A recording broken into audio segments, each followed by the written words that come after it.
Le docteur Chamala plaide pour la mise à disposition de tests rapides qui seront soumis à la validation de l'INRB. Il était l'invité du journal, reçu par Julie Sefou.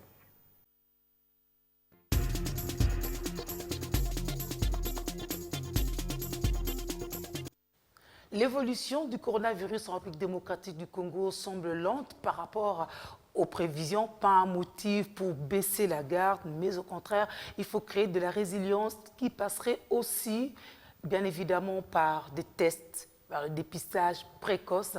Nous recevons un clinicien praticien sur ce plateau, Dr Pascal Chamala, bienvenue à vous. Merci madame. La première question, c'est à quand le pic en RDC? Eh bien, je pense qu'on nous avait parlé de 15 première, deuxième semaine du mois de mai. Et donc, nous sommes tout près de ce pic. Les prévisions semblent alors dépassées.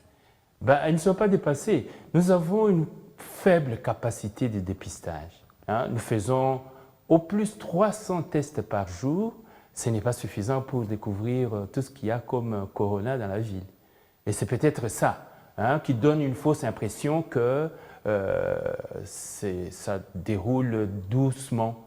Mais si, par exemple, on multiplie les tests, par exemple en France, on fait au moins 7000 tests par jour, en Afrique du Sud encore beaucoup plus, peut-être que si on faisait beaucoup plus de tests, on pourrait effectivement découvrir que la maladie est assez étendue.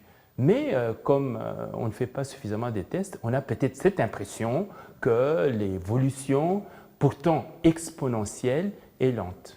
Peut-être ça. Mais est-ce qu'à l'allure où vont les choses, nous ne pouvons quand même pas nous rassurer de certains facteurs favorisant justement cette lenteur, ce ralentissement de la contamination? Ben, effectivement, les gens cherchent. On a beaucoup prévu. On avait dit au début qu'on allait marcher sur des cadavres en Afrique, etc. etc. Quand il y a 2 cas au Bénin, c'est le monde entier qui s'émeut pour l'Afrique. Quand il y en a 5 millions aux États-Unis, bon, on se dit, je ne sais pas ce qui se passe. On dit on va arriver à 200 millions qu'on attend. C'est si. Et donc, on a donné beaucoup d'explications à cette lenteur apparente, parce qu'il est vrai aussi que ce n'est pas toujours, on n'a pas les conditions maximales pour faire le diagnostic. Et donc, on a dit que la population africaine est jeune, on a dit que le climat en Afrique centrale est beaucoup plus chaud, qui n'est pas favorable au virus. On a dit que les chefs d'État africains ont pris des mesures plus tôt, pour une fois.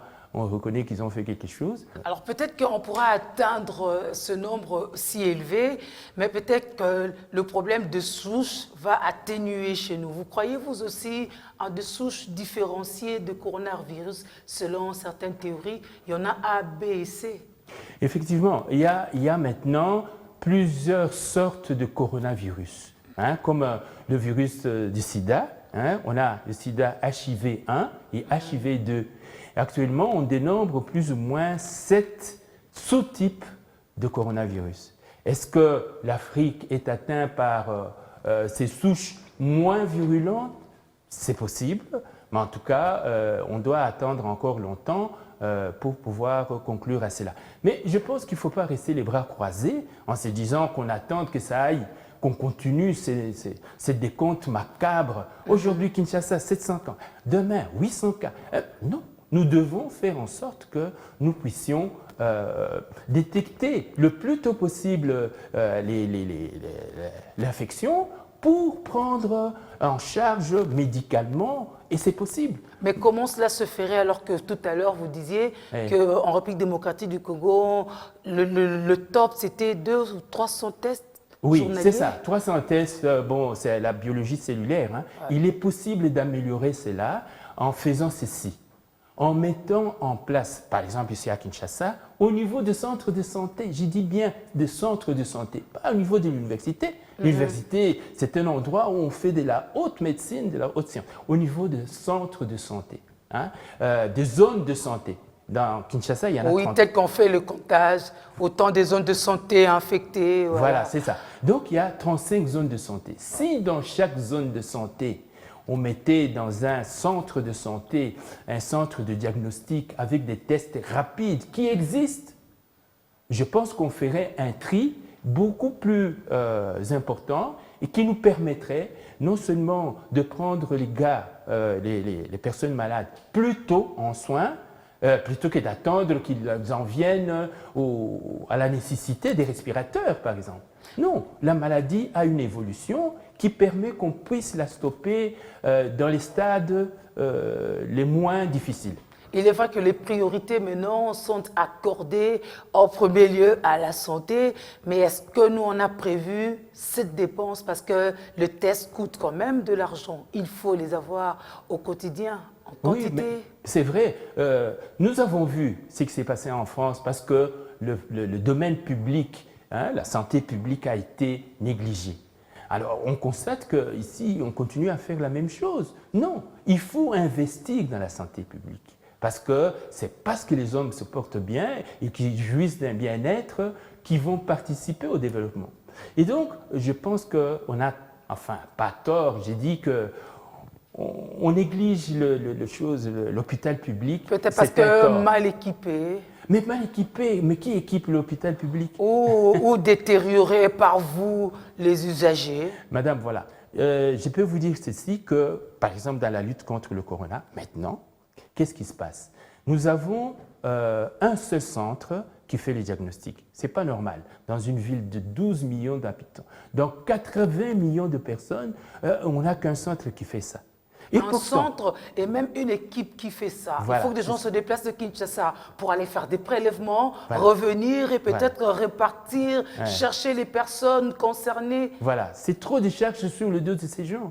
Alors que nous avons des zones de santé, nous avons des professionnels de santé. La zone de santé constitue le cadre opérationnel de notre politique sanitaire. Remettez-lui ça. Vous comprenez? Si on lui remet ça, nous avons, en termes d'équipement, je dois vous dire que nous avons une technique qu'on appelle le gène expert. Le gène expert, c'est une technique de biologie moléculaire qui permet de poser le diagnostic de tuberculose en très peu de temps.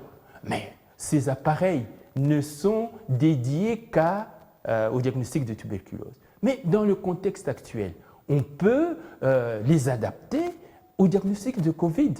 Donc, c'est possible de le faire. Ce n'est pas que l'équipement nous manque, l'équipement est là. Qu'est-ce qu'il faudra pour adapter ces appareils? Mais simplement de demander à celui qui a fabriqué ça ou à celui qui a donné ça de nous donner, en plus de modules sur la tuberculose, de nous donner des modules sur le coronavirus. Ça existe et ça peut se faire. Aujourd'hui, maintenant, d'une part. D'autre part, les tests rapides, les tests sont très sensibles, mais peu spécifiques. Mais au moins... Il faudra donc, en fin de compte, recourir à l'INRB. Mais bon, c'est-à-dire que nous pouvons, dans les zones de santé, faire les tests rapides et finalement les faire confirmer éventuellement par l'INRB et aussi dans les zones de santé qui ont cet appareil qui fait les gènes experts. Il faut remettre l'hôpital public à sa place maintenant pour sauver le reste. Docteur Chamala, merci. Merci, madame. C'était l'invité du journal.